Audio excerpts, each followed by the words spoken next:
você não é errado. Contato é tudo aquilo que Interestelar queria ser 20 anos antes. CQ, CQ, this is W9GFO. Is anybody out there? I'm not getting anything. Small moves, Ellie. Small moves.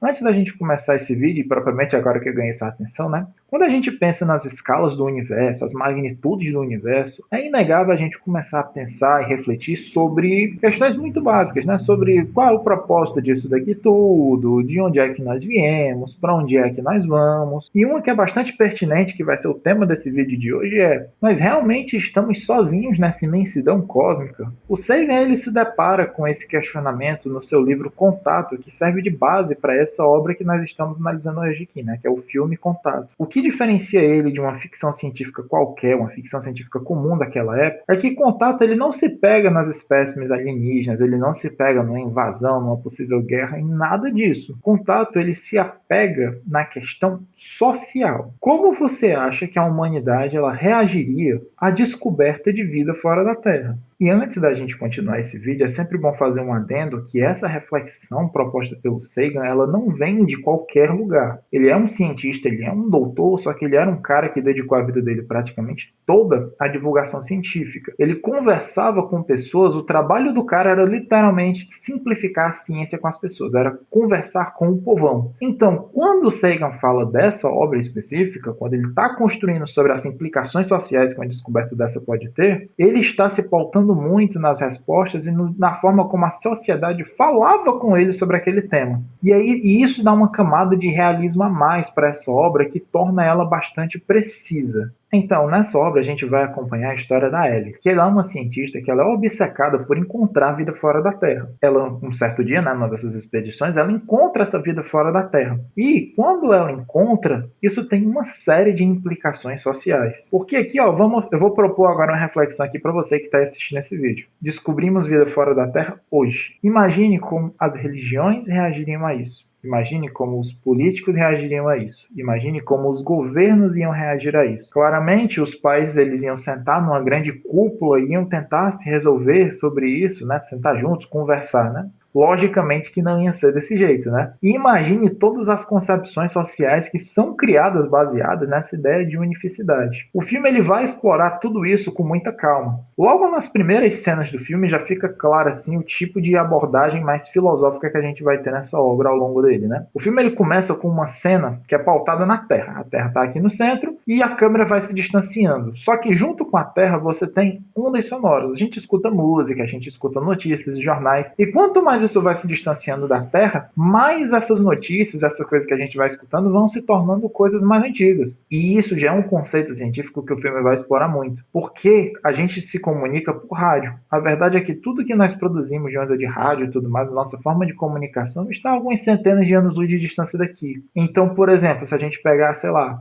Andrômeda, que fica a 2,5 milhões de anos-luz daqui. A informação que a gente produz hoje aqui na Terra, ela demoraria 2,5 milhões de anos para chegar em Andrômeda.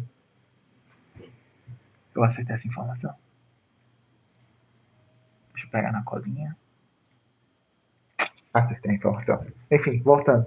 Então, o filme já começa com essa ideia de que nós estarmos no universo e não podemos nos comunicar com as outras civilizações também é um pouco solitário. A mesma forma que talvez nós estejamos fazendo essa pergunta, pode ser que as espécimes lá de fora também estejam fazendo essa pergunta. Afinal, as distâncias do universo são um impeditivo muito grande para essa comunicação. Então, logo no começo do filme, a gente vai vendo como essas implicações sociais dessa descoberta elas são complicadas para a humanidade como um todo. A primeira cena que a gente tem do filme, logo após a descoberta, é um militar americano chegando e questionando a Ellie, né, que é a nossa doutora aqui, interpretada pela maravilhosa Jodie Foster, que tá incrível nesse filme. É um militar americano perguntando por que é que eles não mandaram uma mensagem em inglês. Simplesmente porque inglês. O povo alienígena com certeza vai saber inglês, né? E a cena só melhora, porque quando eles decodificam a mensagem, a cena que os alienígenas usam para se comunicar de volta com a Terra é uma transmissão das Olimpíadas, da abertura das Olimpíadas de 1936, com um discurso.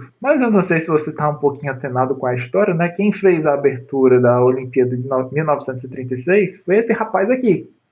Então, imagine a situação. Um militar americano recebe uma mensagem de um povo de outro planeta e a comunicação que eles mandam é desse rapaz aqui. Não posso nem dizer, né, que os americanos ficaram malucos com um negócio desses e já queriam militarizar o negócio e queriam esconder e tudo mais. Mas aqui a gente já parte do começo da trama sobre como a humanidade reagiria a uma situação dessas. Primeiro que os governos eles não iam reagir nada bem a um negócio desses. E logo depois dessa maluquice do cara aí do governo, você tem outras maluquices. De repente você sai na rua e tem pessoas que estão rezando para essa descoberta, que estão rezando para esse povo de Vega, né, que é de galáxia que ela se comunica com Vega, que estão querendo que a gente não se comunique mais com esse povo e tudo mais. Tem outros que estão tentando se comunicar com ele, né? Claramente não tem nenhum retrospecto social que vá bater de frente com esse negócio, né? Ninguém tentaria se comunicar com o ET daqui da Terra usando métodos alternativos para fazer isso, né? Coisa de maluco fazer isso. Mas todas essas maluquices, elas acontecem no filme. De repente tem pastor, de repente tem seguro, cara. A galera usa para fazer seguro. Aí agora eu te pergunto, tu, como habitante deste bendito desse planeta, tu que mora aqui, tu acha que a galera também, se surgisse aqui, pronto, um novo povo alienígena foi descoberto, tu acha que não ia ter um maluco fazendo um seguro para tirar dinheiro de besta? Todos esses debates, eles estão muito bem pontuados no filme e são impermeados ali de uma questão religiosa também que é muito tocante na história. Porque a Ellie, ela é uma cientista e ela é muito lógica, ela é muito racional. Só que, ao mesmo tempo, na hora que eles têm que escolher o representante que vai conhecer esse povo estrangeiro, na máquina que eles mandaram um projeto, eles têm que escolher alguém. E o filme, ele traz esse dilema muito bem. Quem é que eles vão mandar para esse povo alienígena conhecer primeiro? Uma pessoa que representa a ideologia, o pensamento de mais da grande maioria da população, ou um cientista que, em teoria, é a pessoa que entende daquele negócio de fato. O filme, ele traz essa dualidade um tempo todo e você vai explorando esse conflito o tempo todo entre lógica e religião, entre como é um pensamento científico, entre como é um pensamento de fé. Porque aqui você tem a figura da Ellie, uma cientista, e você tem a figura de uma figura literalmente religiosa. O livro eu sei que ele aborda bem mais esse conflito de ideias entre um e o outro, mas aqui você tem isso muito bem pontuado, você tem isso muito bem montado, esse conflito entre fé e esse conflito entre ciência. Mas quando o filme vai prosseguindo, é construída a máquina, são feitas novas formas, apesar das críticas do público e tudo mais. A Ellie, ela vai ter contato com esse povo alienígena. E é aqui que vem uma sensibilidade gigantesca da escrita do Carl Sagan sobre esse filme. Quando a Ellie, ela tem o contato, quando a Ellie, ela vai ter o contato com esses povos alienígenas, diferentemente de tudo que ela poderia imaginar, eles não tentam pegar conhecimento, eles não tentam perguntar muita coisa para ela. Eles tentam, na verdade, dar um conforto que é muito humano para ela. Eles colocam ela numa espécie de cama onde ela fica vendo as melhores lembranças da infância dela. Ela conversa não é com a alienígena, ela conversa com a figura do pai dela. Esse conforto muito grande, ele está lá. Esse conforto humano, digamos assim, da coisa, ele está presente nesse primeiro contato com os povos alienígenas. E quando chega a hora da Ellie conversar com eles, fazer as grandes perguntas para esses povos, aqui vem a genialidade, a sensibilidade do Sagan em escrever a história. Sabe qual é a grande verdade universal que esses povos eles sabem? Que eles também não sabem de onde foi que eles vieram, como é que eles foram. A única coisa que eles podem fazer, sendo um povo altamente avançado, é dizer para os outros povos da região que vocês não estão sozinhos. Nós também estamos aqui. A única coisa que um povo pode fazer para superar a vastidão, esse vazio que existe da existência de não saber como é que as coisas funcionam, como é que as coisas vieram e tudo mais, é estar lá um pelo outro, meu amigo. Tu tem noção do grau filosófico disso? O que nós podemos fazer no mar de incertezas que nos tange é estarmos lá um pelo outro. E se o filme já acabasse aqui, cara, já ia ser lindo, o Sagan já ia ter passado uma mensagem incrível, mas o filme continua. E quando a gente volta pra Terra, a gente descobre que aquela cena todinha que a gente tinha visto, por quem viu de fora, só foi a Ellie caindo de um lugar alto e pum, caindo no oceano numa cena de 10 segundos, sendo que ela alegava ter ficado lá 18 horas. E na cena seguinte ela é colocada num tribunal para questionar aquele momento, aquela situação e tudo mais, e o que é que tinha acontecido para ela estar ali. E é aqui que vem o outro grande ponto do filme. A Ellie, ela é uma cientista. Vou até me ajeitar na cadeira.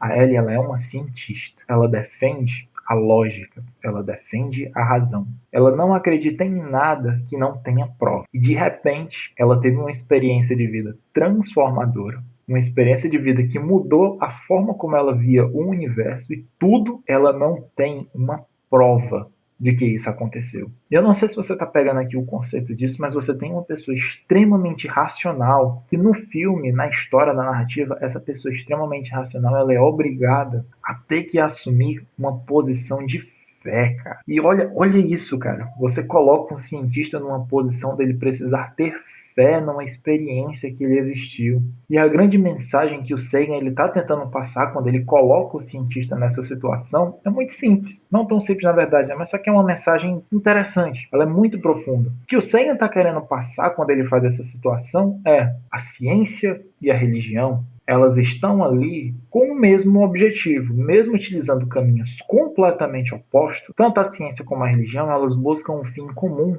que é responder às perguntas universais, que é preencher o vazio existencial que nos tange como espécie desde o momento da concepção do nosso planeta. E é aqui que está uma sensibilidade incrível da história, cara. É aqui que está a grande reflexão filosófica da história. Seja você uma pessoa de fé, seja você uma pessoa muito cética que precisa de provas para tudo, no fim do dia, todos nós estamos buscando as respostas para as mesmas perguntas. E no fim do dia, todos nós estamos aqui atrás das mesmas respostas. E o que é que nós podemos fazer diante desse mar de incertezas? É estar aqui um pelos outros, é se ajudar como espécie, é evoluir como espécie. Bom, eu espero que você tenha gostado desse vídeo até aqui, né? Eu vou encerrar ele com uma frase muito boa do Sagan, que ele fala assim sobre essa questão da magnitude do universo. De fato, existe a possibilidade de nós estarmos sozinhos no universo, mas, como o Sagan fala, abre aspas, se houver apenas nós no universo, vai ser um grande desperdício de espaço, fecha aspas. Eu vou encerrar esse vídeo deixando aqui um pedacinho de um dos trechos de um dos livros do Sagan, para você se interessar mesmo, assim, é um autor que eu recomendo que você pare, que você leia, para quem tiver interesse no tema, né, logicamente. Então, eu espero que você tenha gostado desse vídeo até aqui. A minha ideia era fazer um vídeo de 5 horas, eu faria um vídeo de 5 horas tranquilamente falando sobre esse filme, mas como nós estamos vendo uma era de rede social um pouco mais acelerada, eu preferi fazer um vídeo mais curto, só para ver se eu conseguia pegar alguém com a ideia, né, para ver se eu conseguia fazer alguém assistir e se interessar pela história de fato. Muito obrigado por você que assistiu, eu espero ver você na próxima aqui nesse canal, e viva Sagan, né?